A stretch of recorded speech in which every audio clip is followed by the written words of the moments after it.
Okay, so our next point is strategies for handling deadlock. ठीक है, तो different strategies देखेंगे हम डेडलॉक हैंडल करने के लिए। ठीक है, तो वन बाय वन हम देखते हैं कि डेडलॉक कैसे हैंडल किया जाता है। तो यहाँ पे देखिए 4 स्ट्रेटेजीज है जिसकी मदद से आप क्या कर सकते हैं, डेडलॉक हैंडल कर सकते हैं।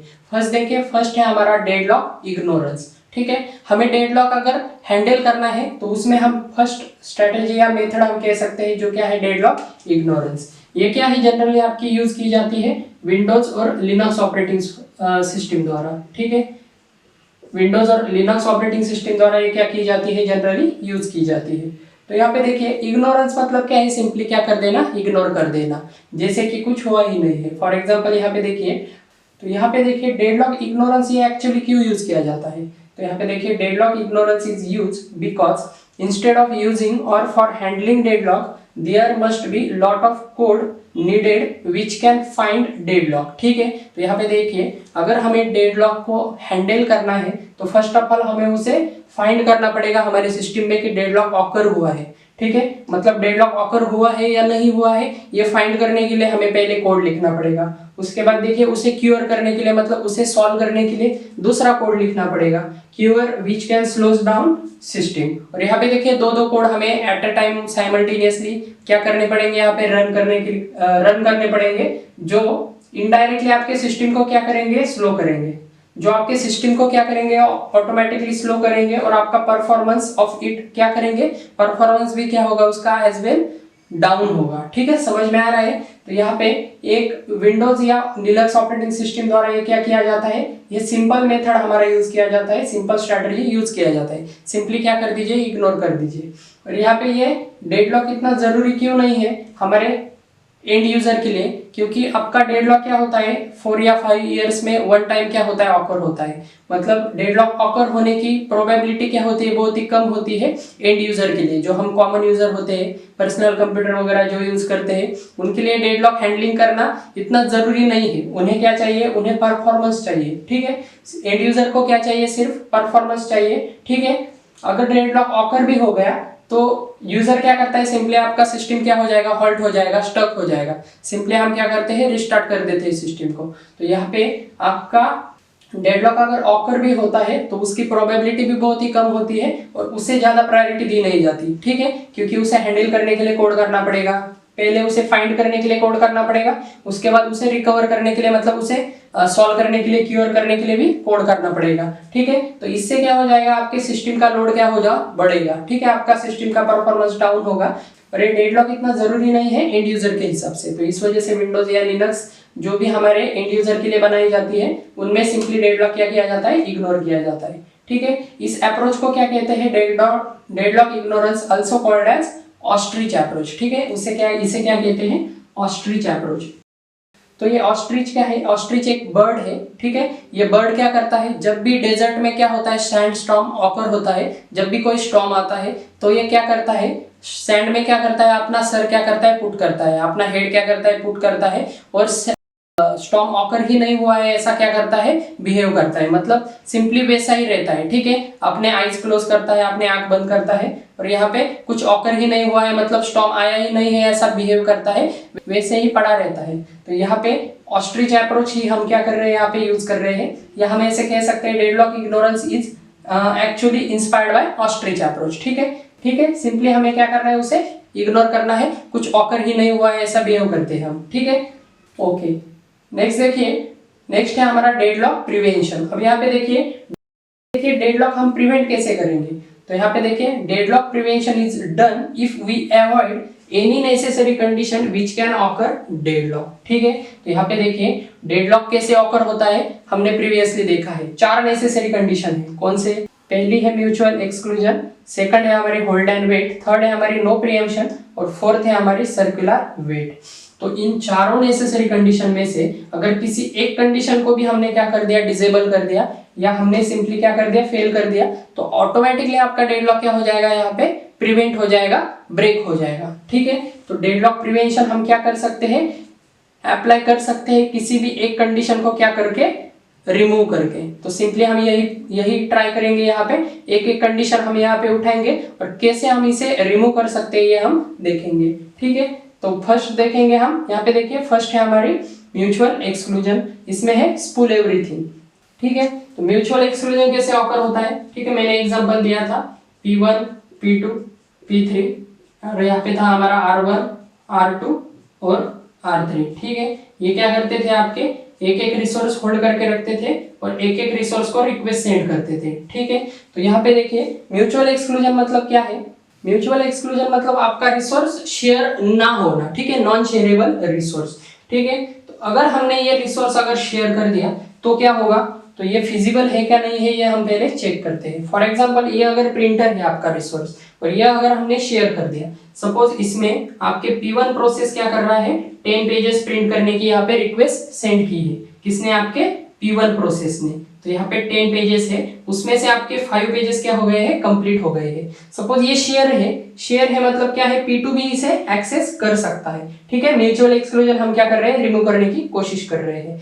तो यहाँ पे देखिए अप्रोच क्या है, स्पूल एवरीथिंग। यहाँ पे देखिए प्रिंटर का क्या होता है, यहाँ पे स्पूल होता है, स्पूल मेमोरी हम इसे कहते हैं। ठीक है, यहाँ पे क्या कर सकते हैं, स्पूल मेमोरी में नंबर ऑफ जॉब्स हम क्या कर सकते हैं, इन कर सकते हैं। फर्स्ट ऑफ ऑल इस मेमोरी से आने से पहले सपोज हमने इस प्रिंटर को P2 को एक्सेस दे दिया, तब क्या होगा, सपोज P1 का एग्जीक्यूशन 5 पेज का हो गया और P2 ने सपोज रिक्वेस्ट सेंड की, उसमें कितने पेज है, 2 पेज है सपोज, और उसने खुद का एग्जीक्यूशन अगर स्टार्ट कर दिया तो यहाँ पे P1 का एग्जीक्यूशन स्टॉप होके P2 का एग्जीक्यूशन क्या हो रहा है, स्टार्ट हो रहा है। और इस वजह से यहाँ पे क्या हो रहा है, P1 के 5 पेजेस क्या हो गए हैं, रिमेनिंग रह गए हैं और P2 के क्या हो गए हैं, 2 पेजेस कंप्लीट हो गए हैं। मतलब 5 + 2 7 पेजेस क्या हो गए हैं, दोनों प्रोसेस के मिक्स हो गए हैं। तो यहाँ पे एक कैओस क्रिएट हो गया है, एक यहाँ पे कॉन्फ्लिक्ट क्रिएट हो गया है। आपका रिजल्ट क्या आ रहा है, यहाँ पे रॉन्ग आ रहा है या हम कह सकते हैं कॉन्फ्लिक्ट आ रहा है। ठीक है, करेक्ट नहीं आ रहा है, क्योंकि आपके P1 प्रोसेस और P2 प्रोसेस का दोनों का आउटपुट क्या हो रहा है, यहाँ पे कंबाइन हो गया है।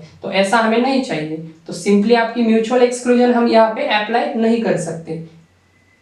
और अगर हमें यहाँ पे अप्लाई करनी है, मतलब म्यूचुअल एक्सक्लूजन अगर हमें रिमूव करना है, तो यहाँ पे एक मेथड है। मतलब हम यहाँ पे क्या कर सकते हैं, स्पूलिंग टेक्निक के जरिए, स्पूल मेमोरी के जरिए हम यहाँ पे एलोकेट कर सकते हैं। यहाँ पे देखिए प्रिंटर की क्या होती है, खुद की मेमोरी होती है और उस मेमोरी में हम जॉब्स क्या कर सकते हैं, आपके एलोकेट कर सकते हैं। Job 1, job 2, job 3, job 4, job 5। तो यहाँ पे देखिए P1 का सपोज जॉब J1 क्रिएट हो गया और P2 का सपोज जॉब J2 क्रिएट हो गया।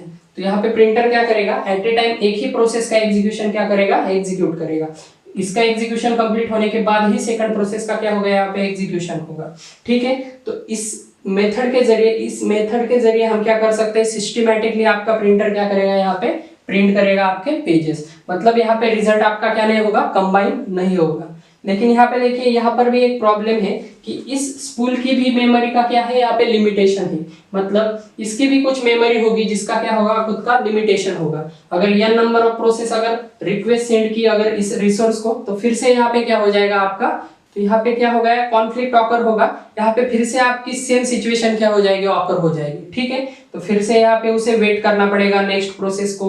ठीक है, और फिर से ये क्या हो जाएगा, एक साइकिल क्रिएट हो जाएगा। ठीक है, तो ये भी मेथड क्या नहीं है, आपकी फिजिबल नहीं है। ठीक है, कुछ जॉब के लिए फिजिबल है। ठीक है, या लिमिटेड नंबर ऑफ प्रोसेस क्या कर सकता है, हैंडल कर सकता है। लेकिन n नंबर ऑफ प्रोसेस अगर रिक्वेस्ट सेंड करेंगे तो यहाँ पे हैंडल नहीं होगी। ठीक है, और यहाँ पे एक और बात कि आपकी म्यूचुअल एक्सक्लूजन के लिए हमने किसको देखा है, सिर्फ एक ही डिवाइस को देखा है। मतलब एक ही रिसोर्स को हमने कंसिडर किया है, यहाँ पे प्रिंटर। ठीक है, सपोज यहाँ पे आपकी कोई मेमोरी हो। ठीक है, मेमोरी को हम यहाँ पे प्रिंटर की तरह यहाँ पे काम में नहीं ले सकते, यहाँ पे स्पूल मेमोरी नहीं दे सकते। आपकी कोई अगर मेन मेमोरी हो उसको हम ऐसा नहीं कर सकते। ठीक है, तो यहाँ पे ये मेथड सिर्फ क्या हो गया, आपके एक ही रिसोर्स को यूज होगी, प्रिंटर और स्कैनर को। जो भी यहाँ पे सिमिलर डिवाइस होंगे उसी को हम यहाँ पे यूज कर पाएंगे। ठीक है, समझ में आ रहा है। तो यहाँ पे हर एक रिसोर्स को ये मेथड क्या नहीं कर सकते, हम अप्लाई भी नहीं कर सकते। कुछ रिसोर्स का हम फॉर एग्जांपल अप्लाई कर सकते हैं। फॉर एग्जांपल अगर कोई फाइल हो तो फाइल हम क्या कर सकते हैं, सपोज फाइल हमें रीड मोड में शेयर करनी है, तो रीड मोड में हम कोई फाइल शेयर कर सकते हैं। ठीक है, फाइल क्या कर सकते हैं, हम रीड मोड में शेयर कर सकते हैं। n नंबर ऑफ प्रोसेस किसी फाइल को रीड कर सकते हैं। ठीक है, लेकिन यहाँ पे राइट ऑपरेशन नहीं होगा, multiple process at A time right नहीं कर सकते। ठीक है, तो यहाँ पे ये लिमिटेशन है। ठीक है, तो यहाँ पे देखिए हमारा म्यूचुअल एक्सक्लूजन क्या नहीं है, 100% प्रैक्टिकली पॉसिबल नहीं है। ठीक है, कुछ हद तक हम कर सकते हैं, लेकिन 100% हर एक रिसोर्स के लिए हम इसे अप्लाई नहीं कर सकते। मतलब म्यूचुअल एक्सक्लूजन हम रिमूव नहीं कर सकते, प्रैक्टिकली पॉसिबल नहीं है 100%। ठीक है, तो नेक्स्ट देखिए, नेक्स्ट कंडीशन है होल्ड एंड वेट। ठीक है, होल्ड एंड वेट को मैंने आपको बताया था इसके पहले।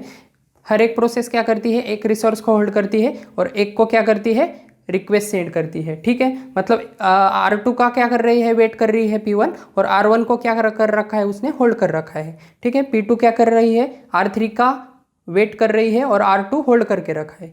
P3 क्या कर रही है, R1 का वेट कर रही है और R3 उसने होल्ड करके रखा है। ठीक है, तो अगर हम इसे ब्रेक कर पाए तो हमारा क्या होगा, यहाँ पे डेडलॉक ऑकर नहीं होगा। हम डेडलॉक क्या कर पाएंगे, इन शॉर्ट में हम उसे ब्रेक कर पाएंगे। मतलब हमें यहाँ पे क्या करना है, एक तो होल्ड को क्या करना है, हमें कैंसिल करना है, या हमें वेट को क्या करना है, यहाँ पे कैंसिल करना है। ठीक है, मतलब एक तो नॉट होल्ड करना है हमें, या फिर नॉट वेट करना है। फॉर एग्जाम्पल, अगर हमने यहाँ पे P1 ने R1 को होल्ड करके रखा है, वो अगर हमने रिमूव कर दिया तो R1 किसे मिल जाएगा, आपके P2 को मिल जाएगा और P2 का एग्जीक्यूशन कंप्लीट हो जाएगा।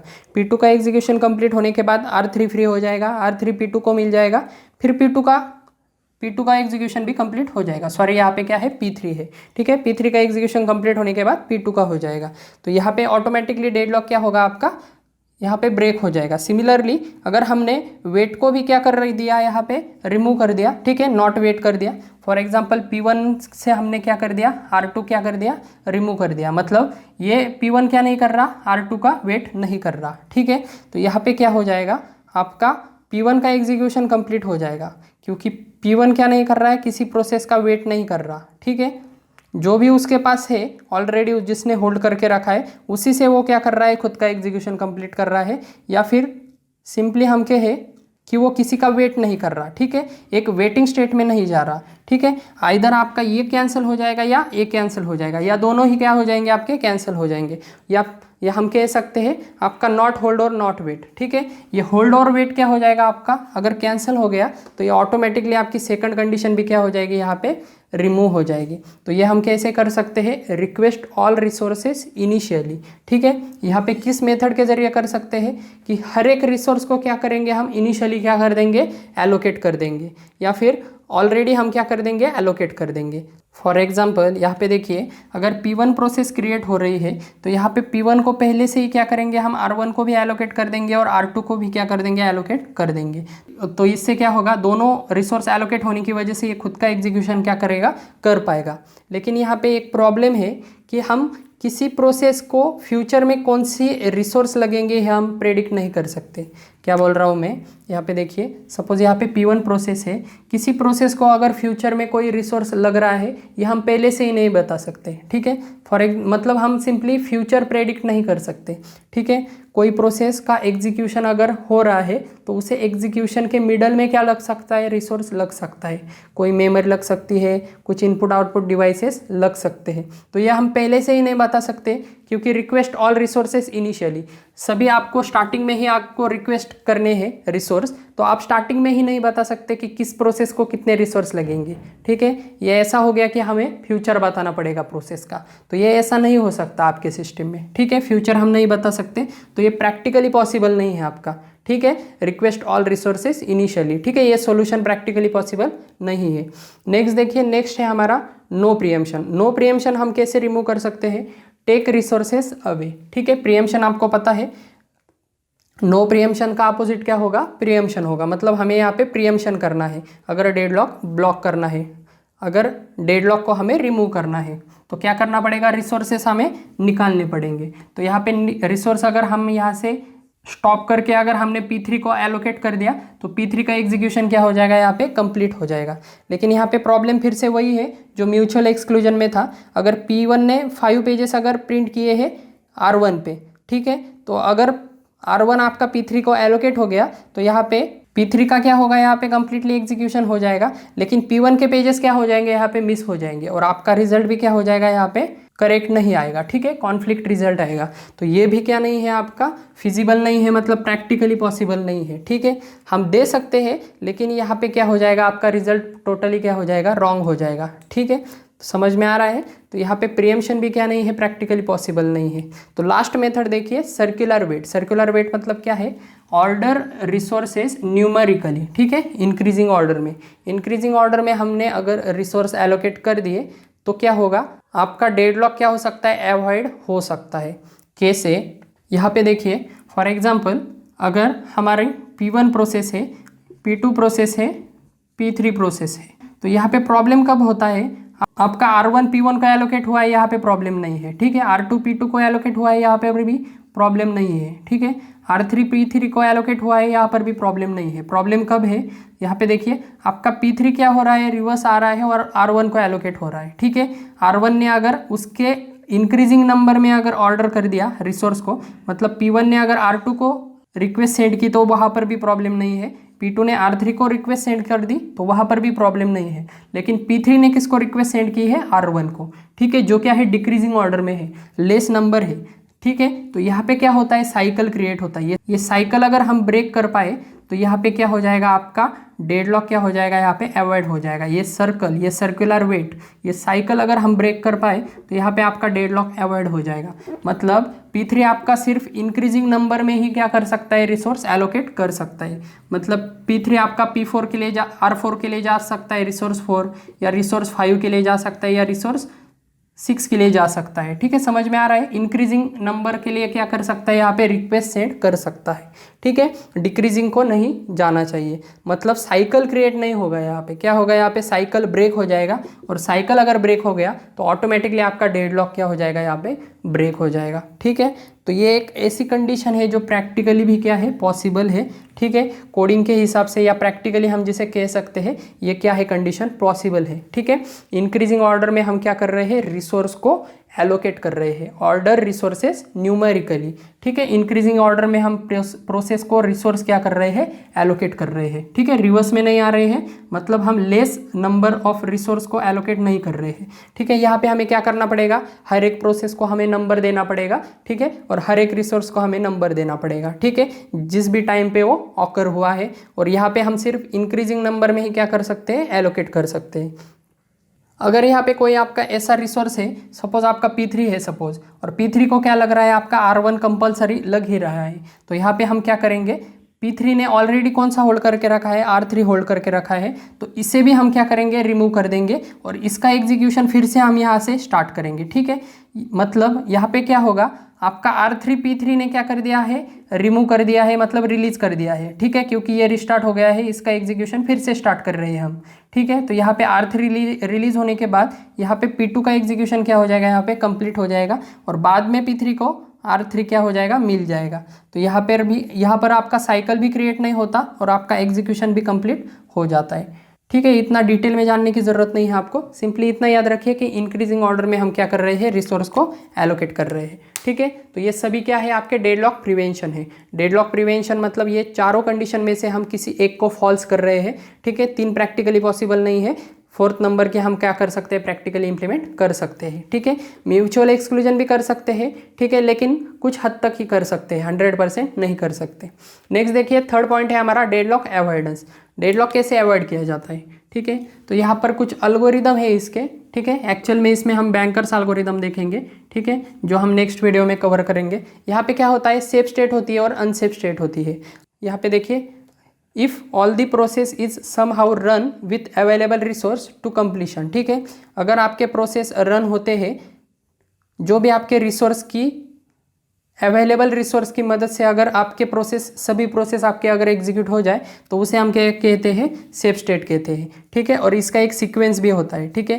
पहली कौन सी प्रोसेस एग्जीक्यूट हुई, दूसरी कौन सी हुई, P2 P3 P4 P6, ऐसा सीक्वेंस भी होता है, ठीक है। वो हम आगे वीडियो में कवर करेंगे, यहाँ पे आपको समझ में नहीं आएगा। नेक्स्ट देखिए, अनसेफ स्टेट मतलब क्या है, सेफ्टी नहीं होती है यहाँ पे, मतलब यहाँ पे फिक्स क्या होता है, डेडलॉक ऑकर होता है, ठीक है। Whenever you try to allocate any resource to process ensures that resource allocation should not lead to deadlock। तो यहाँ पे देखिए, अगर हम किसी भी रिसोर्स को अगर प्रोसेस एलोकेट कर रहे हैं तो यहाँ पे सिर्फ हमें ये इंश्योर करना है कि रिसोर्स क्या नहीं होना चाहिए, resource allocation should not lead to deadlock, deadlock occur नहीं होना चाहिए। ये क्या है, एक्चुअली डेडलॉक अवॉइडेंस का क्या है, हम कह सकते हैं यहाँ पे डेफिनेशन कह सकते हैं। ठीक है, यह हम नेक्स्ट वीडियो में कवर करते हैं। और यहाँ पे देखिए लास्ट है हमारा detection and recovery. Deadlock detection and recovery is most popular method. ठीक है, क्योंकि ये प्रैक्टिकली पॉसिबल है। ठीक है, इन दोनों में से क्या है, ये दो प्रैक्टिकली पॉसिबल है। ठीक है, और इन दोनों में हम कह सकते हैं कि ये क्या है, आपका आ भी सकता है या नहीं भी आ सकता। ठीक है, इसमें 100% श्योरिटी नहीं है। ठीक है, लेकिन यहाँ पर क्या है, ये प्रैक्टिकली पॉसिबल है, इग्नोर हम डायरेक्टली कर सकते हैं। और डेडलॉक डिटेक्शन एंड रिकवरी, ठीक है, मतलब ये क्या है, आपके दो पॉपुलर मेथड है। ठीक है, इन दो मेथड के कंपैरिजन में। ठीक है, डेडलॉक एवोइडेंस में भी कुछ प्रॉब्लम है जो हम नेक्स्ट वीडियो में कवर करेंगे। ठीक है, ओके, तो आई होप आपको ये समझ में आ गया होगा। ठीक है, तो फिलहाल इस वीडियो में इतना ही था। Thank you.